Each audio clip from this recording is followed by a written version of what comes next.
Argonissima, New York. Your exotic skin, hair, and beauty source, and your one-stop shop for all your natural and organic skin and hair care, featuring authentic organic Moroccan oil and prickly pear seed oil and much more. Bringing you only the best, straight from the source and proudly produced in the USA. So what are you waiting for? Shop today at www.argonissima.com. Argonissima, New York. Your beauty is our duty. Argonissima, New York.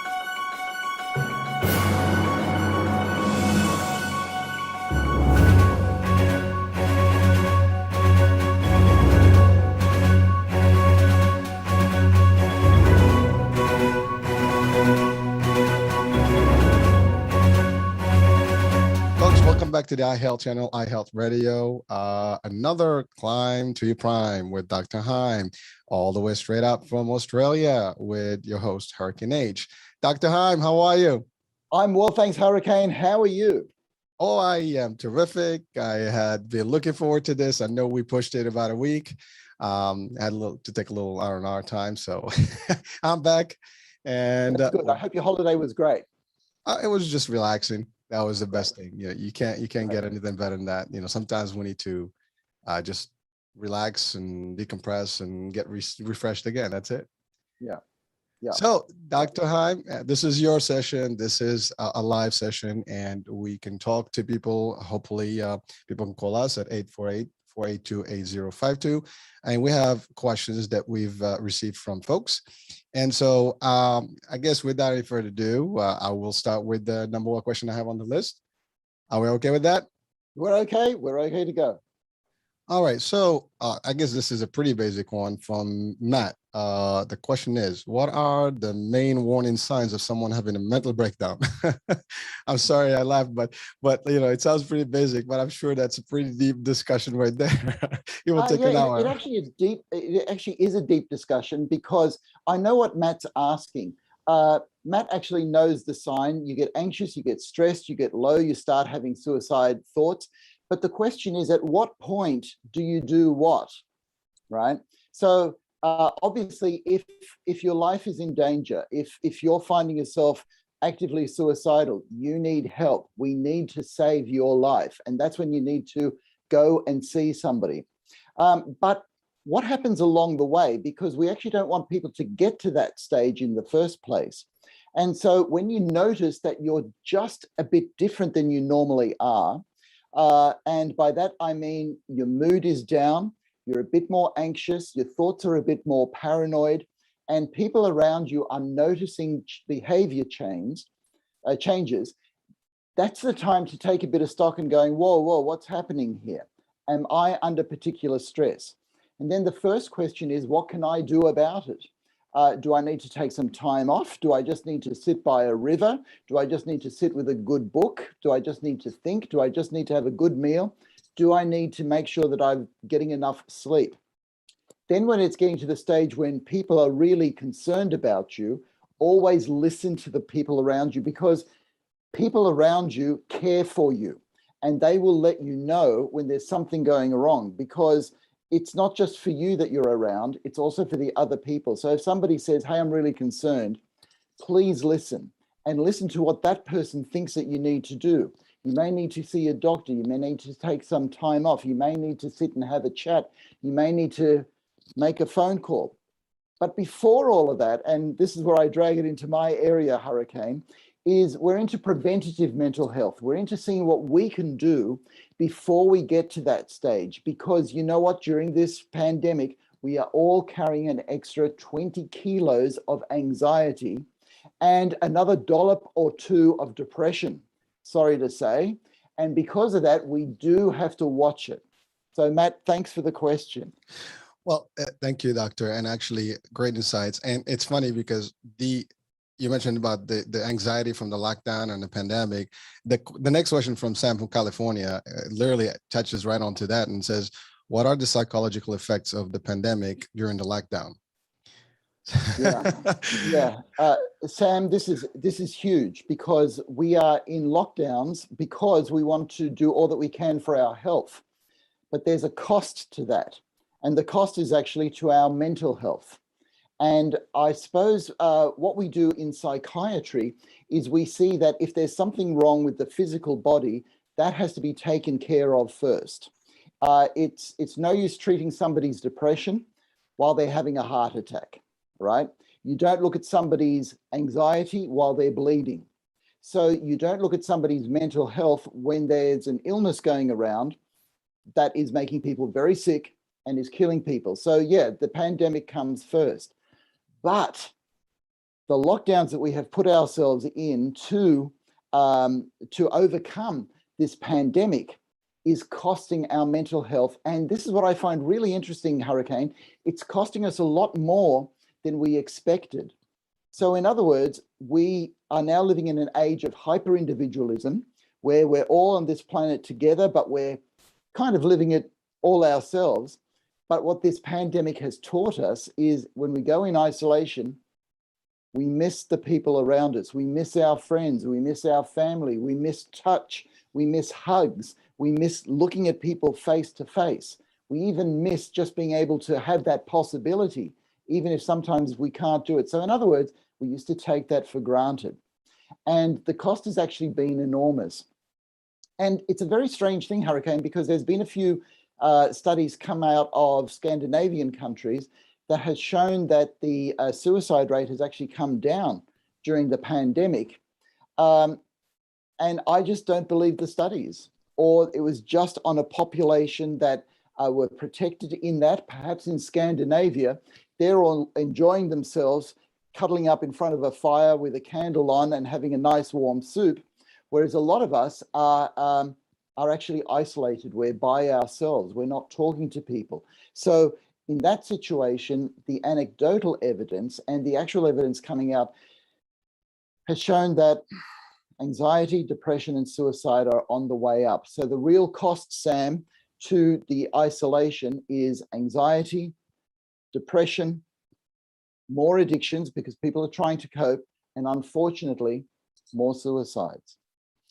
Thank you, doctor. And frankly, I mean, I think what one of the main problems here is that nobody expected the lockdown to stay long and to take that long. And I think also nobody thought about like real lockdowns, like again, case of Australia, for example. And a lot of countries, they open, they close, they open, they close. And so people are just going crazy. And California also has been, I guess, hit hard. I mean, they probably had one of the longest, I think, lockdowns in the US. If I'm not mistaken. So that's been, a real tough pill to swallow. And you're right. It's we all experienced it, and it depends how we deal with it individually. And if some people are closer with family, some people have friends. Zoom has been a great thing, and other platforms. I mean, people are talking to each other, at least visually, they're having some discussions. But some people have literally been, completely shut down, and that is a serious thing. I know we've mentioned some of that before in previous shows, but again, thank you for the insights on that, and hopefully Sam had her answer. So, all right. So that takes us to the next question from Mark, Florida. It ties in again to the current status. Why is it that people are so divided about the vaccine subject? Is it fear, mistrust, or ignorance? So, doctor, I mean, I'm just going to add something here. I know when I read that question, I was literally like, it's an interesting question because that is really the next thing that we're dealing with right now. So vaccine, no vaccine. In some social platforms, TikTok, I mean, it's like an ongoing fight, and people almost are getting hating each other now. It's creating a psychological effect that, I don't think I've thought about it in terms of like it could even happen where people are, hurting each other verbally, even abusing and bullying each other here. And both sides of the spectrum. I mean, I don't know if you've seen any of the TikToks out there, but they're crazy. So what will we tell Mark here? Okay.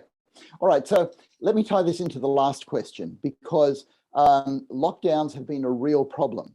The vaccines offer us a way out of a lockdown, because every society on Earth has to find a solution that doesn't include lockdowns, because the risk of a lockdown is going to get too high. So If we can get enough of the population vaccinated, and this is the question that we're working with in Australia at the moment, then we can get rid of the lockdowns and we can get back to our life, albeit COVID will be there.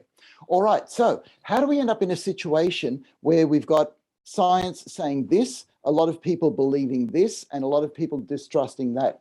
Well, the first thing is we've never had vaccines be part of social media before. Now, most people have vaccinated children for things like measles, mumps, rubella, tetanus, pertussis, a whole lot of different things. And nobody has trawled through the internet to look at the evidence for all of these vaccines, because that all started in a previous age when we trusted the science, when we trusted the medics, and we trusted that vaccines is the best way to eradicate certain diseases. And Hurricane, just here I've got to say, if there's one thing that medical science has done well, it's vaccines. We have just overwhelming evidence that it works. However, everything is at a cost. And the thing is that all the vaccines that I mentioned there before came at a very small cost, right? So one of the costs is if you jab a baby in the thigh with the vaccine, it's going to hurt and the baby's going to cry. That's a small cost, right? There are larger costs. Some babies, toddlers may end up getting very sick, and the incidence is very, very small. It gets to be 1 in 4 million that has an adverse neurological event due to a certain vaccine. And right there, I've got to talk about the difference between an individual basis and a population basis. Vaccines work when we look at the population level. When everybody's into this, all of us do well. But the trouble is you're going to get a very small amount of people, 1 in 4 million, and I'm talking about rates of autism after certain vaccines when people are very young. And even that is a debated question in science. But the cost to an individual, if you're the family that gets that adverse effect, you're carrying a huge cost. So for that individual, they are carrying the cost for the benefit of a whole society. Now, if we wind forward to our present day, where we're all living a very individual life, we like our individuality. And so we see life from the point of view of an individual. And so the question of what's the benefit to me of this particular vaccine, the benefit is not as great as it is to the whole population. And then people say, well, what's the risk to me? Well, the risk to an individual is actually a little bit more than the risk to the whole population. And we have actually moved from being community-minded, where we would all strap in together and make some sacrifice for the greater good, to a very individual way of looking at life, which is what's in it for me? And that is clouding the debate. So there are a few things. There's the information. There is the sense of population versus individuality. And then there's another thing which we may or may not get into, and that's how belief works in the brain, because we're seeing a few strange results in that as well. But I'll just pause for a sec, Hurricane, and give you some airspace. No, thank you. And listen, I mean, I've been literally watching this debate, closely, and I again, just my 2 cents here. What I've seen is that there's a little bit of mistrust, as the question asks, in terms of, to your point, I mean, vaccines existed for a long time, and a lot of people, for example, the debate, they say, well, measles and all the other ones, I cannot give them, I cannot still get them once I get the vaccine. And I think some of that is being spread out there as I guess propaganda, and some people really believe that is the reality, that this is a different vaccine, and there's a lot of strange discussions about it's a fake vaccine, it's not working, it's gonna do different things, you're gonna glow in the dark. We have all these other theories out there, which I think psychologically, I mean, they might be worth a discussion while people are thinking that way. So I mean, it is an interesting, and I think it's not going to stop anytime soon, because you have that, then you have different governments. There's also the feel of the government, how people are talking about, how the government is dealing with it, which is also difficult, because when you get into that government and discussion of politics, it gets even tighter and more dangerous in terms of opinions. And I think that's the other part. I think it's been so political overall since the beginning of the pandemic that it had literally created a divide. And there are people that I'm up, well, some of these comments I've seen, or like videos, people are literally like, saying, I don't care about you, and things like that. So things that you would not say in a normal world.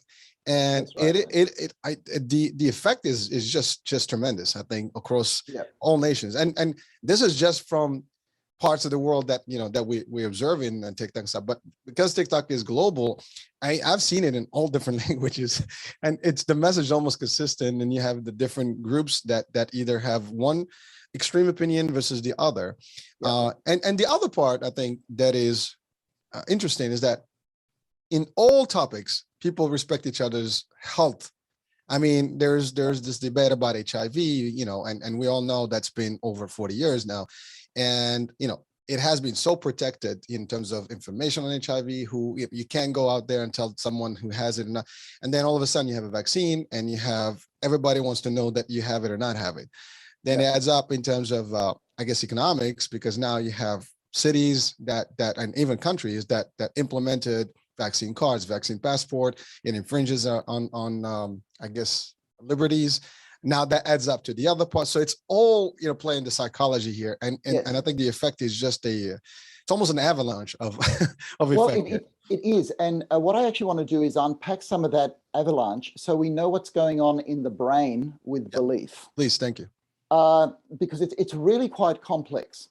So the first thing that I want to say, a lot of this has to do with trust. Belief and trust are closely related. So if you believe that you lost your keys in the house, you will look for your keys in the house, and that's having faith that you will find them. And then you trust that when you get your keys, they will actually start your motor car. So there's a relationship with belief, which is in the brain, which goes through faith, which starts to motivate your actions, to trust, which has to do with when you do actually do an action, right? And they're all connected. Okay, so trust in the brain is mediated by oxytocin. So oxytocin is the brain chemical that also mediates love. Love and trust are just the very things in our society which are going down. And so the problem is that when oxytocin starts going down, because you haven't had the love that you actually need on a day-to-day basis, you become less trusting. When you become less trusting, you show less love. When you show less love, you've got less oxytocin, which means less loving, less trusting, and you're in a vicious cycle. And all of society, Hurricane, are in this vicious cycle at the moment. And that, I believe, there's that word, believe, is one of the reasons why people will go onto social media and say, I don't care about you. So they actually are trusting less and are loving less because of the situation that we're in. So that's one thing. We're in a downward spiral of trust, and somehow, and this show is part of it, we've got to get people's spiral of trust up again, because as soon as you start loving another person, you trust them more, you get more oxytocin, which means you love a bit more, and you're in an upward spiral, which is why we've got to be around people. And Doctor, thank you for that, because you mentioned this obviously the show is one of the purposes to give people that good advice and give them something to really get them back into the right mode. But, it's funny because historically we've had tragedies all over the world, right? Terror attacks and a lot of different things, earthquakes and hurricanes. I mean, recently we just had a couple of hurricanes in the States. Yes. And sadly, in those events, and I've seen this in real, in person, where people come together in tragedy. Yes. And they help each other, support each other. The tremendous support I've seen in 9/11, I've seen it in Sandy and Katrina, and all the stuff was, big, and all around the world, earthquakes and so on and so forth. But then in this particular case, somehow that did not happen the same way. Okay, I'll explain that, okay, because that's a very, very good point, Hurricane, because you're right.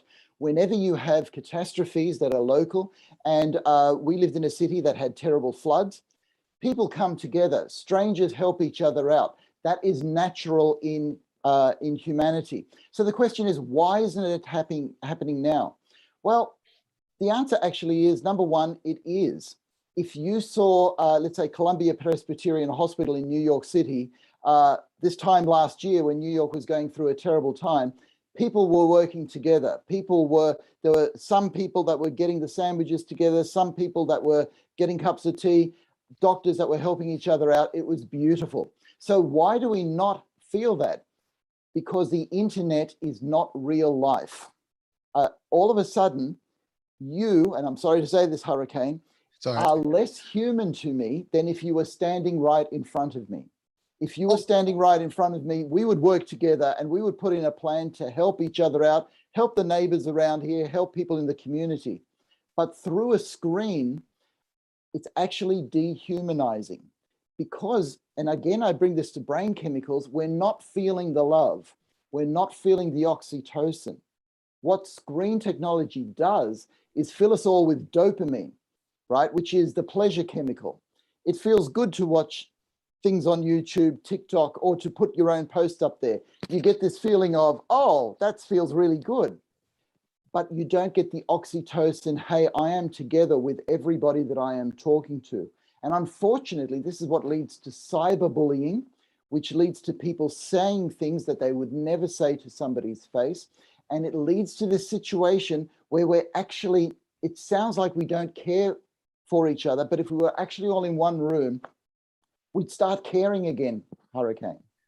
Doctor, it's so interesting that when you break it down to the chemicals in the brains and how they operate, and that's the reality of things. Yeah. It's totally, you're right. I mean, obviously the different, chemicals themselves have different reactions or actions, right? Yes. And so you're right. I mean, when we're in a room, and that's the other thing, people also tend to be a lot more cautious if they're really in front of somebody. They will not sometimes, tend to state things that they probably would be more willing to say if nobody cares. They don't know where I live. Nobody knows about me. I got a fake account, that kind of thing. So people can say whatever they want because they're all of a sudden brave enough. But you're right. Yes. The fact is the different, hormones, I guess, and the chemical reactions that happen when you're in front of people with the energy level and all that stuff that's being exchanged is different than if it's not. And by the way, no offense taken. I know it's not the same. I try to, project the energy here, but I know that. Oh, no. It's great. Your energy is fantastic, Hurricane. And look at you, Hurricane. You're a buffed up guy, you see. So if I was in the same room with you, if I would say something really offensive to you, you could take a swing at me. And so what happened? No, I understand that. But when we get together as people, we sort of go, oh, there's another human being. And I don't want to get hurt myself, so I won't hurt other people. And that's really protective. Whereas you see, right now, you're just on a screen, right? So you can't get at me no matter what I do to you. And that makes me feel falsely invincible. Which means that if I start hacking into you with some words, doesn't matter what words I say, you can't actually touch me. And this is one of the disadvantages of social media. We don't respect each other and each other's capacity to hurt each other. Because the science on this is actually clear. The more that we expose ourselves to each other, the more we get to like each other. But that doesn't happen on social media or through the internet. That is, I can even go beyond that point. I've seen this in groups online, Facebook and in other places where people literally, they're hiding behind the screen and they get very excited about making statements and cursing and stating stuff that normally if they would say that, to your point, in front of somebody, they would think 3 times before they say that because people will hurt them. And because they know they're untouchable at that point, and it gives them that false sense, I guess, of power, and they exercise it the way they are. But it causes an energy, I would say not an energy, but a wave, because some other people are very, very, I guess, gullible, and they'll take that information, and it gets to them, and either it creates a bad false of information on, for them, or even they start thinking along the same lines. So when you're watching a lot of and the other part that I've noticed is that it's the way the social media works. If you watch a video on social media, now it will feed you more of it. That's right.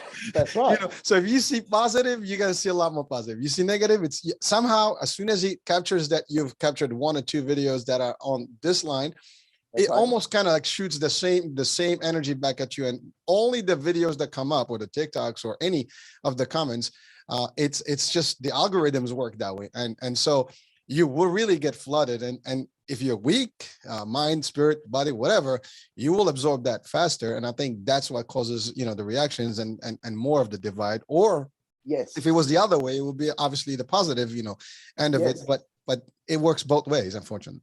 Well, it does. And it actually works. And we've got studies to show it works more on the negative.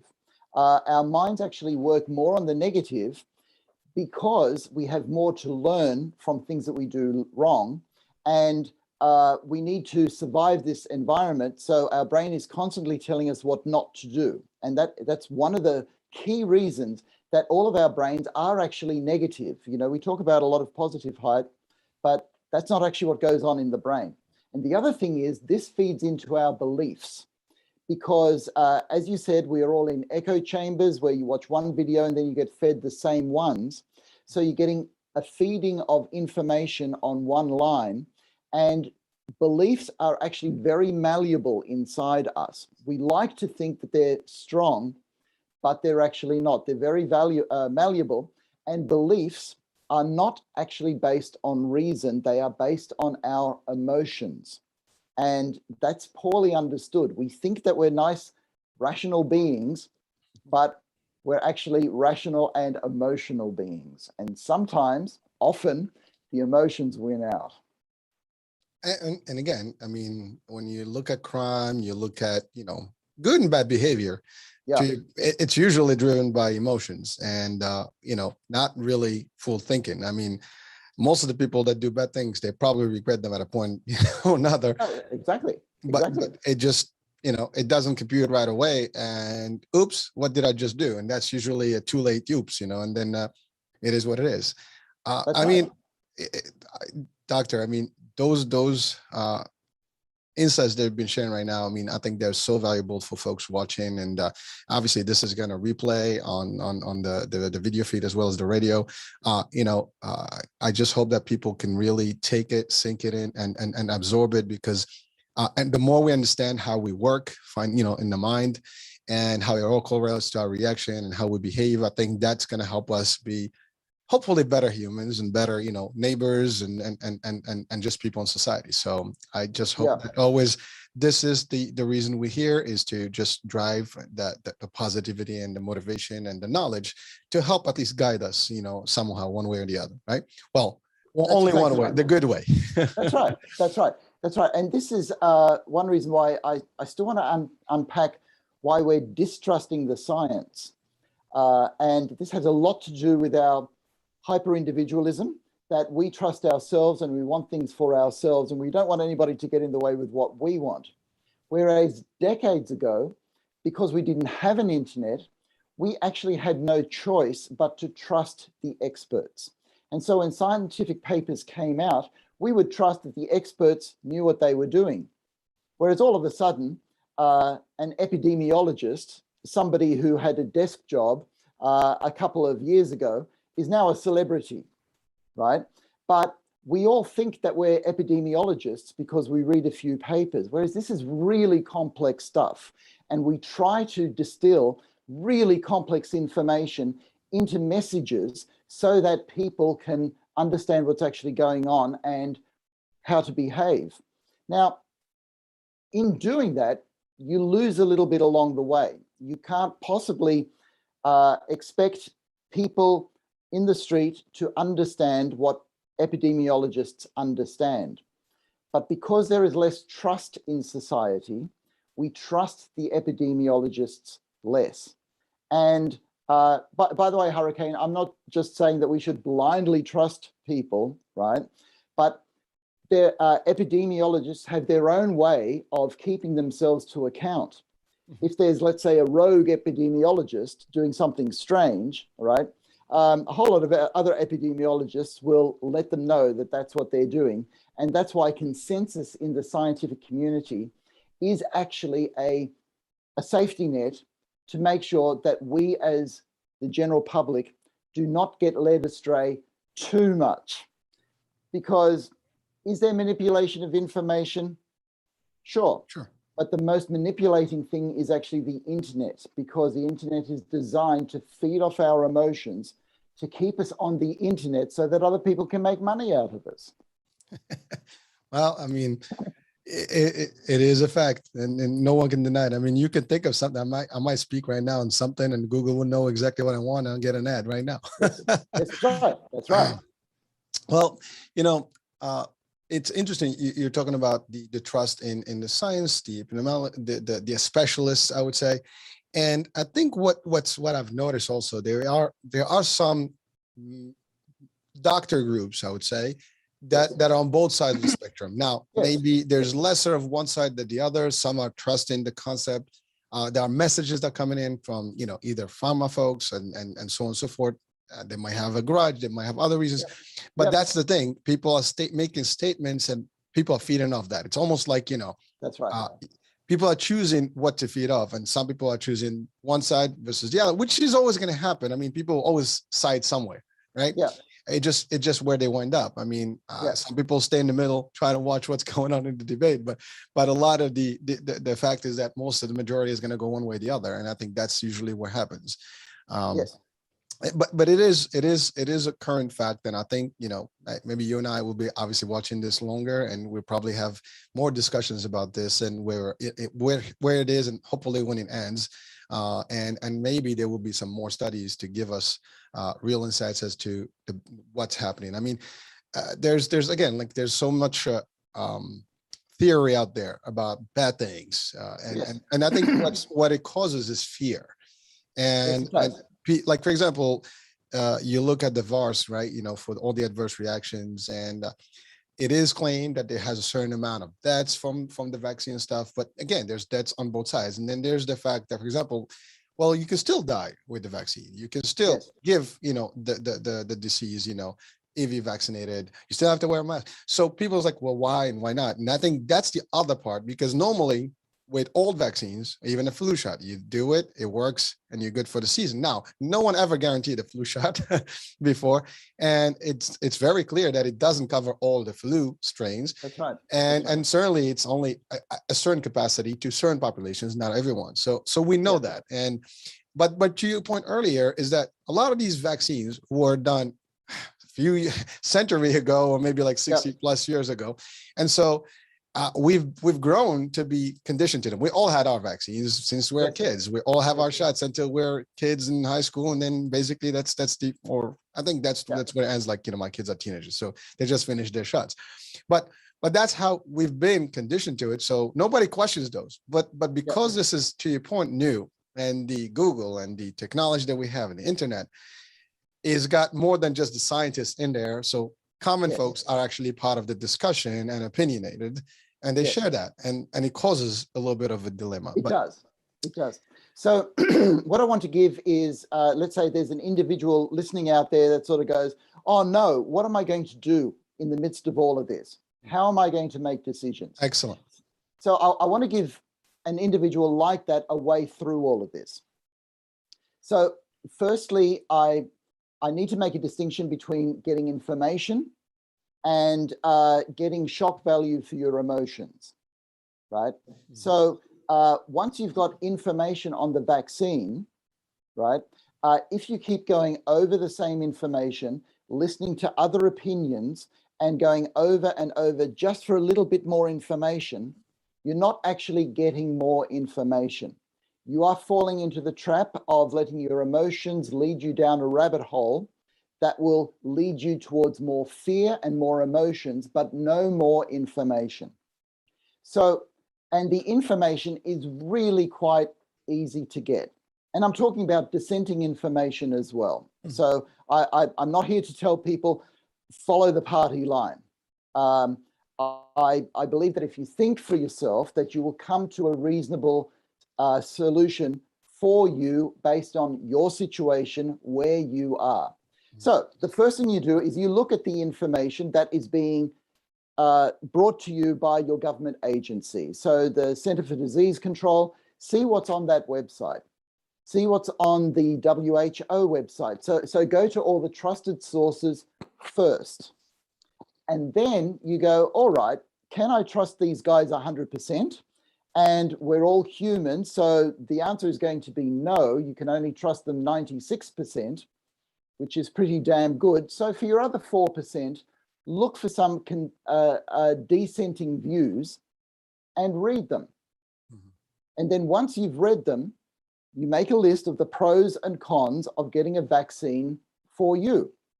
So at the moment in Australia, we're in that precarious position where we don't have enough of the population vaccinated. COVID is starting to rip through the community. So we are vulnerable. In that situation, I looked up the information for the vaccination, the risks that I would have by having the vaccination, and the risks that I would encounter were I to get COVID. And I made the decision to get my shots. So I have been vaccinated, and the people around me tend to be vaccinated because we look at the information and we make decisions based on scientific consensus. Now, I'm not saying the world's perfect. I am not saying that commercial interests do not influence things. When there is a scandal like there was last year in our top medical journal, The Lancet, published a paper on hydrochloroquine and then retracted it, okay? That means that a paper got through a whole scientific process and something went wrong. Now that is a major scandal. That's kind of like a president having an affair, right? It needs to be investigated and you need to know why this happened, what went wrong, right? But the scientific community has things in place to make sure those things get talked about. And because this is new, information is always evolving. So in that, knowing that your information is never going to be 100%, you are going to have to tolerate some uncertainty. You're going to have to trust somebody along the line. And so the question is, who are you going to trust? And we all tend to trust our mum. We all tend to trust the people around us. And so quite seriously, I mean this quite seriously, ask your mum what you should do because she cares for you. And she's going to give you an emotive response based on the fact that she wants to see you alive. And these are not rational arguments. The information is rational, but then the emotional arguments are there for the decision based on what is going to keep you alive for the longest. But you have to stop listening to a whole lot of social media to be able to make that decision. And then once you've made the decision, don't get onto the social media again. Put it to rest. You've made your decision, you're moving forward. Don't even look it up anymore because there's so many more wonderful things to do in life. And that is true. And, you know, the world is going to continue, hopefully for better. And we're going to get through this. I mean, no doubt. And Doctor, thank you for breaking it down, I guess, to all of us out here, you know, in the world, listening or watching. Their ears away, and you just broke it down to almost mathematical. You know, this is what you do. Look at the science, look at the fact, add more, and then you add the piece of emotion and people you trust, and then that's the end. That's really the formula to make a good, sound, informed decision. Yeah. And Hurricane, we need to make good, informed, sound decisions at 10 o'clock on a Monday morning when we've got the information written in front of us. Not 11 o'clock on a Friday night when you've just had an argument with your partner and you're feeling bad. And so you go on the internet and you start looking up this stuff because it's going to be your emotions that are going to be wanting you to feel good. And instead they'll make you feel more fearful. And we do know that better decisions are made when we invoke the rational, when we think about something and we actually sift through the decision-making process in a rational way. Thank you, Doctor, for that clarification. I think that's powerful. Because you're right. I mean, I think timing is everything for everything, right? And anything done under an emotional stress will probably give you the wrong, decision-making capabilities. So you always have to be in a good, cool, calm, and collected format, I guess, to be rational. But listen, most people think that they know what to do, but I think we all can use information and guidance and stuff that is powerful as such as what you just mentioned. Now, I think that is important for us to listen to. And again, at the end, people will have to make their own call and decisions. But again, listen, do your research, and limit the negative influence. And to your point, I mean, if you're going to listen to a lot of bad social media, that's kind of just keep feeding you the wrong stuff. And it's not going to change anything, as you said. It's not going to give you more information. It's just going to keep you more emotional. Yeah.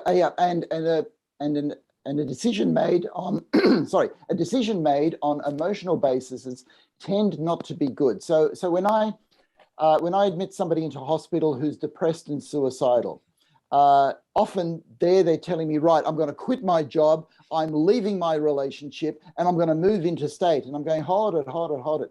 This is not the best time to be making big decisions about your life. Write down what you want to do. And we will talk about it in a few weeks when you're feeling better, when you've got more information, when there are people who care around you talking to you, and when your frontal lobe, your rational side of your brain, is working a bit better.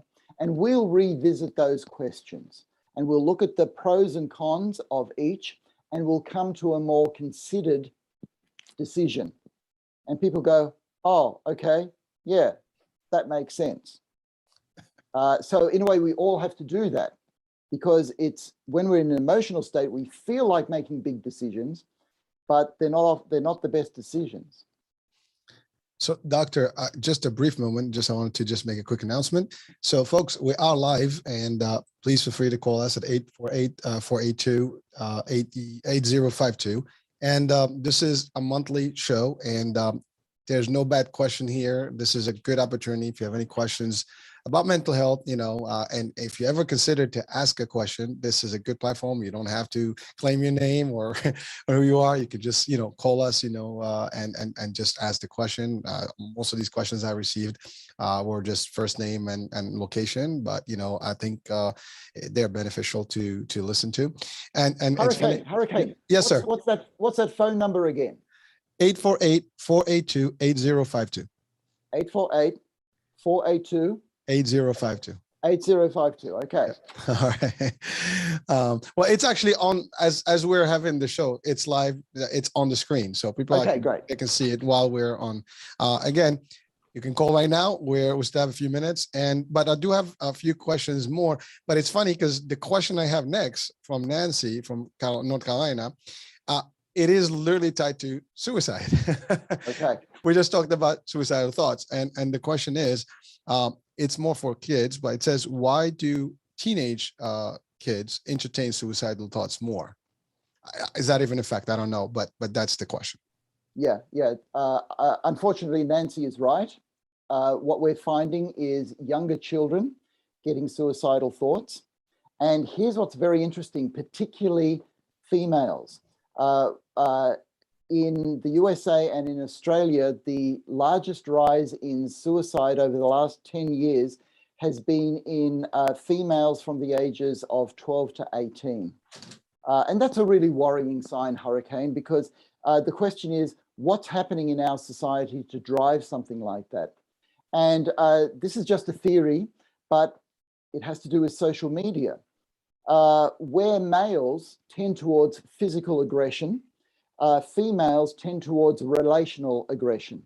And what I mean by relational aggression is talking about somebody, excluding somebody from posts, or having a party and not inviting them, and basically ganging up against another female.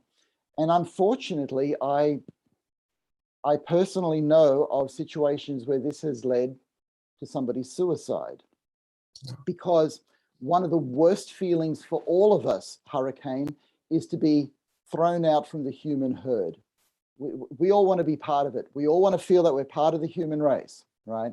And this is why solitary confinement in prison is such a harsh penalty, because I would rather be with other prisoners and risk being beaten up than to be by myself with my thoughts, with no thought of return. So this is what's happening. And unfortunately, again, this is only a theory, this is what's happening more and more to our young people as our young people spend more and more time on social media. They get caught up in chat rooms. They get caught up in areas where you have to think a certain way to be let in, or a certain way is considered cool and a certain way is considered not acceptable. So all of those things that we're trying to negate in our society are actually getting stronger. And that, unfortunately, is why I believe younger people are having more suicide ideation. Wow. Thank you for clarifying that. And I hope that it answers Nancy's question. But I do want to add something because we're talking about, teenagers and the way they think.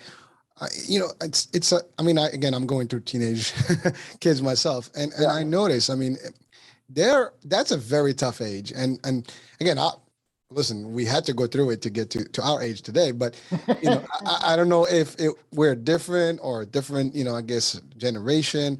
Yes. But I think you're right. Social media, the internet has a different impact because we didn't grow up in the same format. We played with people, we hang out with people.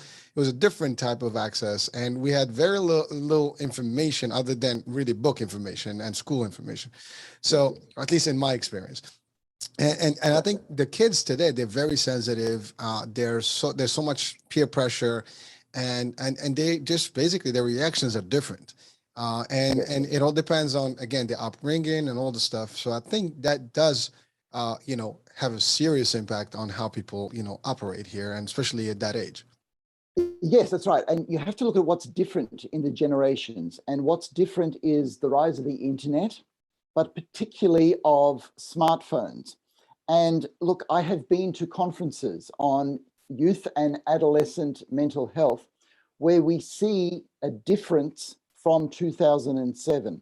Now, 2007 is the year that the smartphone was invented, and the internet went from being on a big screen or on a laptop like I have in front of me at the moment to something that people can carry around by themselves. And when I was 14, I had to ask my parents' permission if I could make a phone call. They would ask me who I was calling, and then they'd say, keep it short, and they would be able to listen to every word that I said, right? Nowadays, if somebody has all of that on their hands, okay, there is so much privacy and so much negative privacy around who we talk to and what we access on the internet. And you actually see the graphs of how depression from 2007 in this age group has steadily risen since smartphone ownership has risen. And that is really worrying, Hurricane, because it's not bad parenting. It's not something in the food, but it is the main difference, and it is social media. And we have yet to face the right way of handling this, because you also mentioned information. A 14-year-old has so much more information than we did as children. And that is one of the good things about the internet. It is unbelievable, the information that I have at my fingertips, you have at your fingertips, and that is wonderful. But there's this side effect, and that is aggression based on relationships and what we were talking about earlier on, that you can actually be aggressive to somebody on the internet and it doesn't feel like you're pushing a person. It feels like you're just tapping in a few characters and something abstract out there is reacting for your enjoyment. And that's a dangerous situation. And that you hit right on there. When you get some message that is irritating, right? We all react as humans, and a younger person probably react worse. And the other person is like, this is like a game, I'm just having a cool time. But That's right. the psychological effect on the other side is really tremendous because that person is now under, pressure, and they feeling whatever words that they've been, sent. And then that's the other thing, self-esteem and things. I do have a question about self-esteem, but I don't know if we're gonna have time today to cover it. But Sure. but it's certainly, something that impacts, I guess the younger folks more than and I think it affects also, older folks today, regardless of age. But in that age group, I think it's more dangerous because as a parent personally, I mean, I still think that you almost cannot be the direct parent because there's more people involved in your parenthood here. Yes. It's you're not the only parent, you're and your spouse. It's not that. There's more. Everybody else is involved in really your kids' upbringing right now, and which is, I'm not really happy about it because it's dangerous because you can feed one way, and no matter what you do, other people are feeding a different end. So you're always constantly fighting that tide, and that's a problem. Yeah. Okay. So I'll speak to that because again, I want to leave people with practical things that they can put in place to work against this. So let's say on the internet, if you get a derogatory comment based for you as an adult male will still feel hurt because of that. Now imagine you're 13 or 12, around the time when you're just shaping your identity, when you're just coming to grips with who you are and where you may belong in a world. Your body's going through some really strange development and you're not sure of who you are, and you get those sort of comments, and because they're black and white in front of you, you actually get hurt a whole lot more by that. And that's why this is such a difficult age. Okay, so what can parents do? So the first thing to do is there has to be a time in the evening when internet usage stops. No internet and no iPhone in the bedroom, right? And I actually encourage a living room space where everybody does their social media stuff all together. So you can hear the conversations that your daughter's having or your son's having. They can hear the conversations that you're having. You can listen to whatever YouTube or TikTok videos you're listening to. And what this does is it encourages a sense of community without excluding social media and without excluding the internet. What you want to exclude is that privacy, those secrets. Now, the objection that you're going to get from your teenage kids are, oh, mom, oh, dad, everybody else lets their kids do that. Don't buy that argument because it's not actually true. There are a few kids that have those sort of privileges. Most parents are actually worried and trying to do something about it. So the thing to do then is to ring around all your children's friends' parents to say, okay, this is what we're doing. We're having common time between 7 and 8:30 every night. We're all on our devices. If we all do the same thing, then we can say, no, they're not, because Sally's family are doing exactly the same thing, or John's family are doing exactly the same thing. Because if you grew up in the 60s or the 70s, most families were doing exactly the same thing. Now we don't even know what other families are doing. We don't know what the routines are, but you can build a sense of community through parenting. Now, I know this takes a lot of organization, but hey, the payoff for the kids is just great. Listen, that is powerful advice, and I hope that people watching, I mean, I certainly will try to implement, but certainly I'm sure other people, and I know it's not going to be easy. It's going to be a debate. No, it's hard. It's hard. Yeah, it's hard. I mean, luckily, I mean, my kids have limited, I guess direct friends, like close friends, and we can certainly talk to their parents, and maybe that's a strategy we can play with. But you're right. I mean, there's more. I mean, like sometimes I watch TV and I watch these movies, and whenever there's a teenager in a movie, one of the main themes that I've seen in the last decade plus is that there's always that reaction of privacy, close my door, do not come to my room, you can't tell me what to do. So there is, besides just internet, I think also in the media, in the movie industry, there has been a big focus. If you look at movies in the 60s, 70s, 80s, and moving on into the current years, you'll see a change in the way the teenagers were portrayed in the movies and how they behaved. And I think that correlates exactly to today's reaction and how the teenage, community works today. So it's a challenge, I think, across everybody, and even culturally. You believe in a particular thing, you want to teach them a certain way, and you can't, because everybody else, again, is teaching the culture and the religion and everything else. It's a tough world. It is a tough world. And one of the mistakes, quite frankly, that we all make is that we accept what's going on today as the norm, right? And I'm going to finish off with a little story here. After I did a lecture, this woman who was in her 40s raced up to me, and I was saying something about getting childhood routines and how the most boring things actually become really important.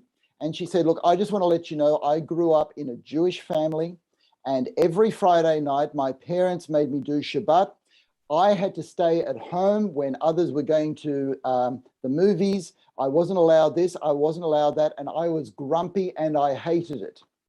And then she said to me, now I realize that was the best time of my life. And I am teaching my children now that they have to do Shabbat every Friday night. They are going to be with family. They're going to hold hands. They're going to say prayers. They're going to eat a meal together. And if they say that they hated it, I'll say, so did I, but you don't know it. This is the best time of your life. Because you know what, Hurricane? That's the best time of life. Well, I tend to agree to that policy. And you're right. I mean, we all look back, and I do this exercise myself, and I tell that to my kids, that when we go back to when I was a younger kid, right? And there was some things. I mean, it was a little. My parents were tough with me, and I wasn't a bad kid, but still, you can argue in school, you can do things. You had to do things the way you had a curfew, all the things, right? And while at the time it was like, oh my God, but the more you think about it as you grow up, you realize that it was all in good, faith, it's a good, intent, and it did turn me a better person. So, Yes. so if we look at that, from that angle, and unfortunately kids don't realize, that, because they're still in that age, but in time they realize, like, oh man, now I know what my parents were doing. I could certainly say that, and I have no regrets. I love my parents for everything they did, and I wouldn't even hold them against anything, so other than just the fact that they did a good job, at least in my word, in the way I think about it. Yeah. But that's really what it is. And again, thank you for really giving that example and that story, because that is powerful. And people, doesn't matter what religion, what culture, I think, That's right. you do it your way, but That's right. it will be a good time and a good opportunity to teach the kids a better way to behave, and certainly will give them a nicer outlook as they age, and themselves will have their own kids and they know how to deal with it, because they will go That's through right. the same thing, if not worse. That's right.